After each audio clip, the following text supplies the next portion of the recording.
The February 26, 2021 Pokemon Direct revealed a remake for the Gen 4 games and a new open-world game also set in Sinnoh. I have some concerns about it, and I'm sure many of you do too because of how the mainline Pokemon games have been handled in recent years. I am a big fan of Pokemon, especially for Gen 4, and I have been since I was a wee kid. I don't want these games to fail, I don't think anyone wants them to, but man, I am starting to see history repeat itself, and it's not exactly a good thing. So here I am, to point out what has myself and many other people concerned for the releases of Pokemon Brilliant Diamond, Shining Pearl, and Pokemon Legends Arceus are seeing.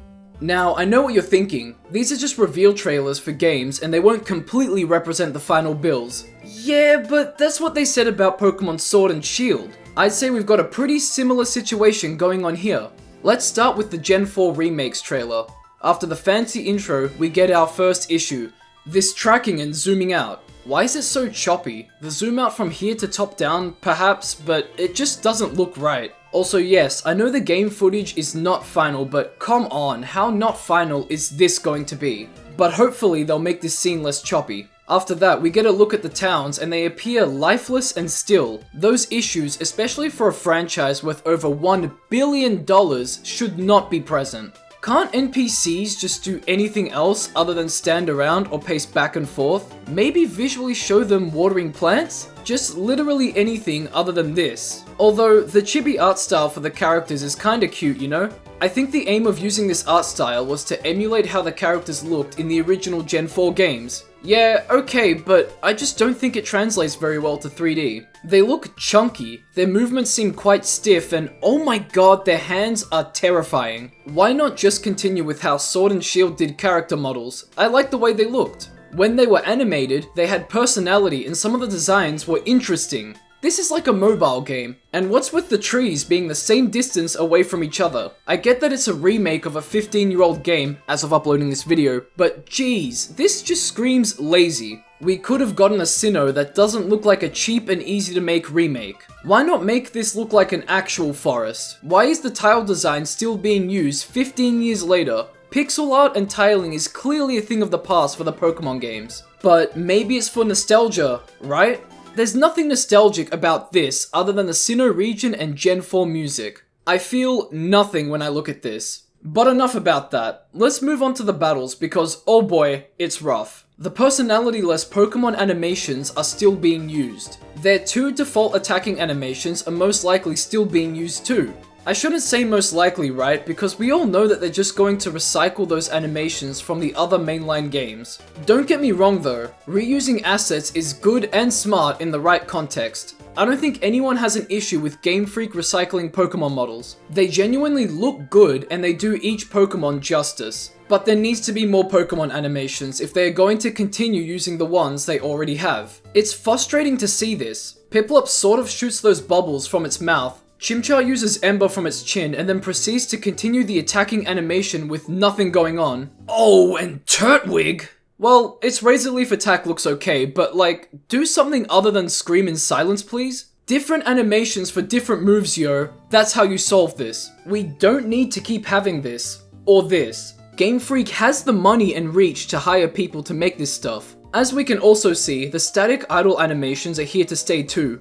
Why? Pokemon have so much personality. This is Starly, a bird, and this battle will determine if it gets knocked out unconscious or stays conscious to continue fighting. Why is it standing there like it doesn't care? May I present to you Distant Kingdom. He's someone like myself that is very passionate about Pokemon, except he knows how to modify the game as a way to quote-unquote fix it. He's made new animations for Pokemon as a way to show off their personality and to give them some life. Best of all, he does this for free, in his own time, and they look great. If someone can do this for free, then why can't Game Freak put a little love into their animations too? And from there, why not give unique animations to Pokemon with certain natures? Why not just go all out with the amount of money Game Freak has? Now, I want to point out that the models during the battles look more detailed than they do in the overworld, so why not just go all out with the battle sequences if that's where the detail lies? Maybe money, time constraints, hardware limitations, probably a bit of everything seeing as Pokemon games are being churned out every year, which isn't great and isn't enough time to make these games amazing.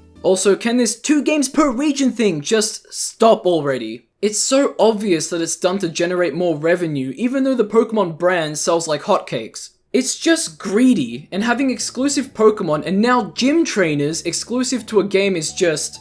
I have no other words for it other than it's bad and anti-consumer. On to another point, I would also like to point out something I found interesting. I don't know if it's just me that sees this, but this statue here looks like a fusion between Dialga and Palkia. Maybe you can see it too?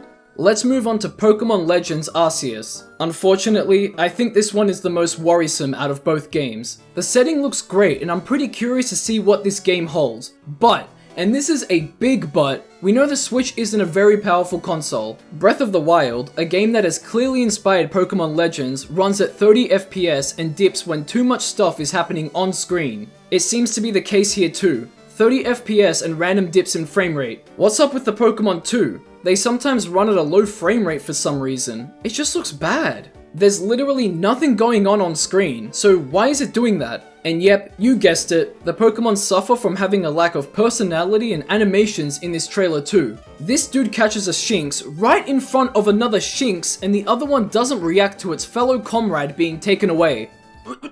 Run! Do something! Although this stealth roll is pretty slick. Everything seems lifeless, even the scenery. There's not much in the distance that looks remotely interesting, except this tree. It's a nice looking big tree. Breath of the Wild doesn't suffer from this problem because there's always something to be seen in the distance that piques your interest. And yes, I know this is a reveal trailer and they'll probably have other trailers coming out in the future, but come on, what is this? Now the combat. Is it turn-based? Is it real-time strategy? I'm sure we'll find out in the near future, but the trailer doesn't do a very good job at conveying what it is. This game comes out in early 2022, so I'm gonna give it the benefit of the doubt for now, seeing as there'll probably be some story and gameplay reveals throughout this year, 2021. I want to believe that wholeheartedly, but I've got doubts in the back of my mind telling me, nah man, this is it. We were fooled by Sword and Shield, and I don't want to be fooled again. But it's made us stronger, we're aware of things now, we know what to look out for. Oh, and we also get a small cinematic of Arceus at the end. It would be cool if it was a cutscene in the game, but I don't think it will be. This reveals that the Legends game may be focused around Arceus, meaning that Legends could be a new series of games based in different regions during the past with different stories focusing on different legendaries. I want to get excited for these, I really do. I got into Pokemon when I was a little kid and I would watch the anime whenever I could. The first Pokemon game I played was Pokemon Yellow on my cousin's Game Boy Color. I got attacked by a Meowth and it used Payday and stole money from me. So I switched off the Game Boy and thought I ruined her save file. My parents bought me Pokemon Sapphire years later for like 20 Australian dollars. I've had countless playthroughs of that game and I'm currently going through one right now.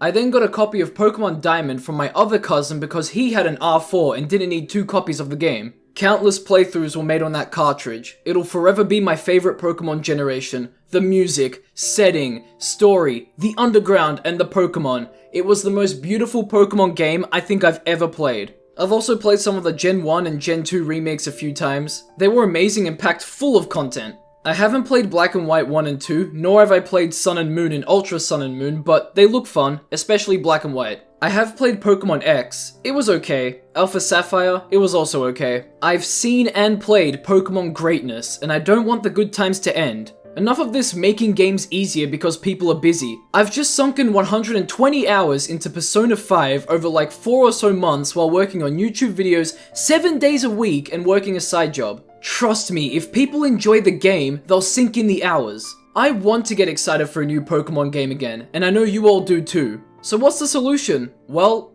it's us. Send a message with your wallets because at this point, these out-of-touch executives make decisions based on what'll make them the most money. See, if we keep buying their mediocre games because of, I don't know, just reasons in general like new generation, new Pokemon, they'll keep making them. Pokemon Sword and Shield sold like crazy, so that tells them that they can make mediocre cash grabs and they'll earn a crap ton of money. So why don't we just not buy the games? You may not realize it, but as consumers, we have so much power. As an example, let's say we start to see more Pokemon games that are made purely to line the pockets of millionaires. If we collectively not buy those games, their profits will be hurt and then they'll start to listen to what people want. And of course, there'll always be those people that will blindly buy the games or just be okay with how they are. And you know what? That's alright. Take a good look at yourself. I reckon you're a pretty stand-up person. You're looking spiffy, and you deserve better. And I'm not just talking about your partner that you're having second thoughts about. You deserve a great Pokemon game, and we all do.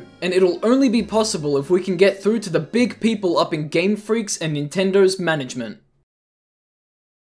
And that's been me. Thanks for watching. These are just my thoughts on the topic, so let me know what you thought about the video and the points I made in the comments section below. I'd be happy to hear it. This was just a video I created on a whim, seeing as I was passionate about the topic. Also, if you want to see more videos like these, in between videos that take like 2 months to make, let me know too. I have some pretty big thoughts and speculations on the Splatoon 3 reveal, so I'll talk about that. And probably some other topics too. Anyway, I hope you all have a lovely day, a great night, and I'll see you in the next video. Don't shut me out, I